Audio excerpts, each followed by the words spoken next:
everybody, Jordan Plays here, and today this is going to be a video for the top 10 of my Letterboxd ranking list, which you can now look at on Letterboxd if you follow me over there.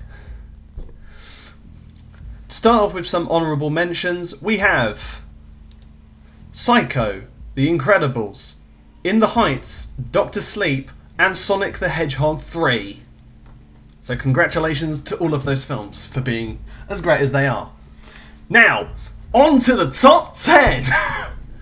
So, in 10th place, I have The Lord of the Rings, The Fellowship of the Ring, which is an incredible action film and an adventure film at its core. And when I'd watched it back in June, this movie was absolutely incredible. It was breathtaking. The world was like fucking gorgeous to look at, I'll give you that. And the story behind it is compelling. So going into The Two Towers and The Return of the King, which I haven't seen, I'm really looking forward to checking those out, and I might be checking them out next year. So obviously follow me on the Letterboxd if you really want to see it all. But anyway, at number 9 we have John Carpenter's original Halloween. Now this is probably one of my favourite horror movies ever made. And that is, you know, that's saying a lot, because the power and the absolute, like, scariness of this film is unparalleled. Because instead of scaring you physically, like, you know, going boo, or Michael just showing up, there's a section at the end of the film which is just completely dead silent that shows all of the different locations that he was in, and it gives you the sense of dread. Now that is effective horror, in my opinion.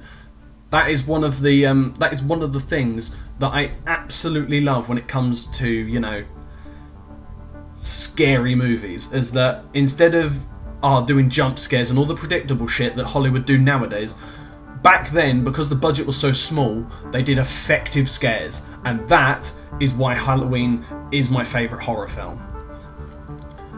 At number 8 is The Shining by Stanley Kubrick.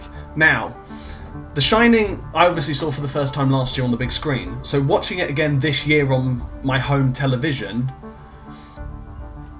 it's a bloody fantastic film, and I can't really give it any faults.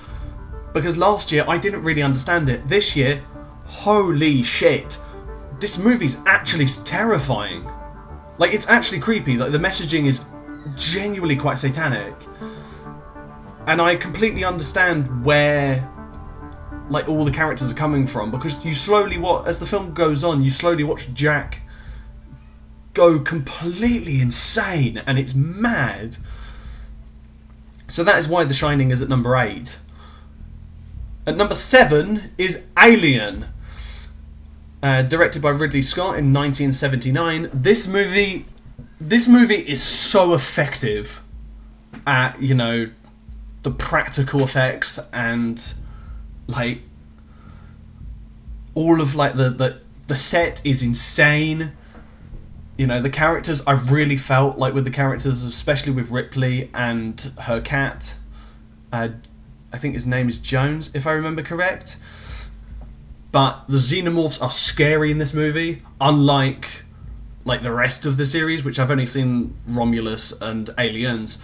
But in this movie, in Alien 1, they are effectively scary, and that is something I can't fault the movie for. At number 6, we have Hideo Miyazaki's Grave of the Fireflies. Now, I'm new to anime. I'm not really, like, a big anime watcher. I have seen some of Studio Ghibli's films. However, this one is special because this one made me cry. Because it was effective. Effectively, Grave of the Fireflies is a war movie that is actually, like, really sad and really depressing.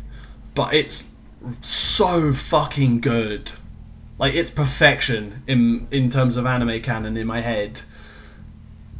Because all the way through, you are just hoping that the characters get on all right. But when you find out what happens to them, it's generally heartbreaking. And, like, I was sitting there in my bed, a a blubby mess. So overall, Grave of the Fireflies is at number 6. I recommend you check that one out, especially with what is coming up in the top 5. At number 5 is The Exorcist. Now, The Exorcist is a movie that generally scared the crap out of me when I first watched it.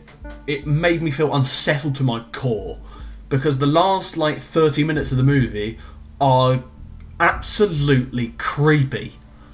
They are genuinely terrifying, especially when she does when the possessed girl does the Exorcist twist where her head completely spins on an axis. It's genuinely terrifying, and just thinking about that movie now gives me the heebie-jeebies.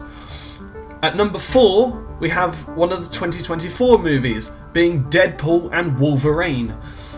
Now, Deadpool and Wolverine was my second most anticipated film of the year, and it fucking delivered, in my opinion. It was amazing. It was so good that I generally have no problems with it. It's insane.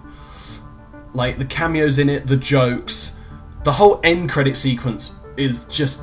I watched it with my dad when it came out on Disney Plus, and he was literally laughing his arse off for 2 minutes after the film ended because of that sequence. So thank you, Deadpool and Wolverine, for doing that, because I've never seen my dad laugh so much.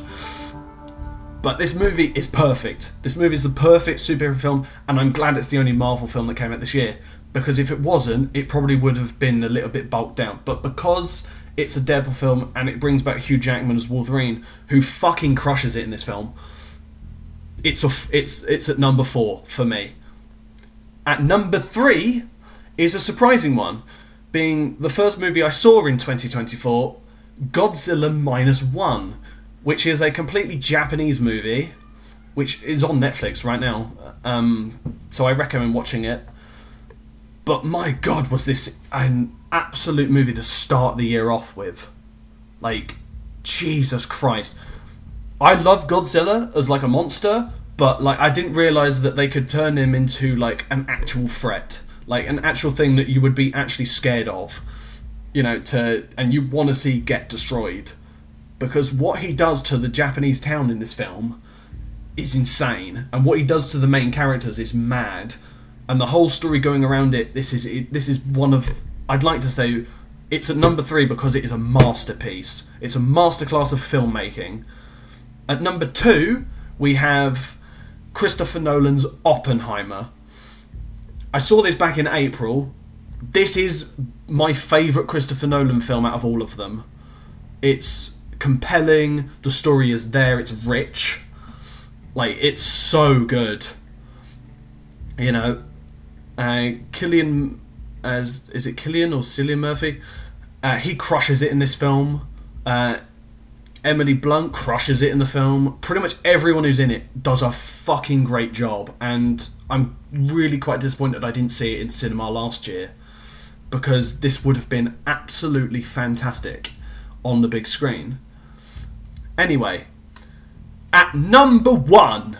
Now, number 1 is a film that came out very recently, and I've seen it twice in cinema, and it is the best film of the year for me, and that is Wicked. Wicked is a absolutely masterpiece of a film.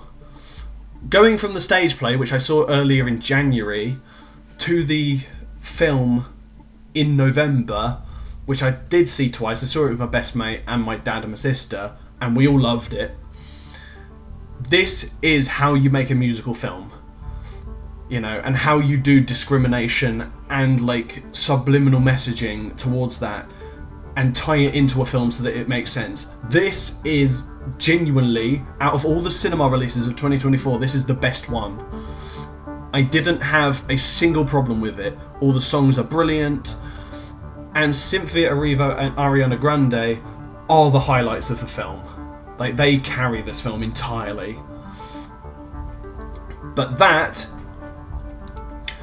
ladies and gentlemen, is my list of 2024 Letterboxd films. So, thank you so much for watching. Ciao!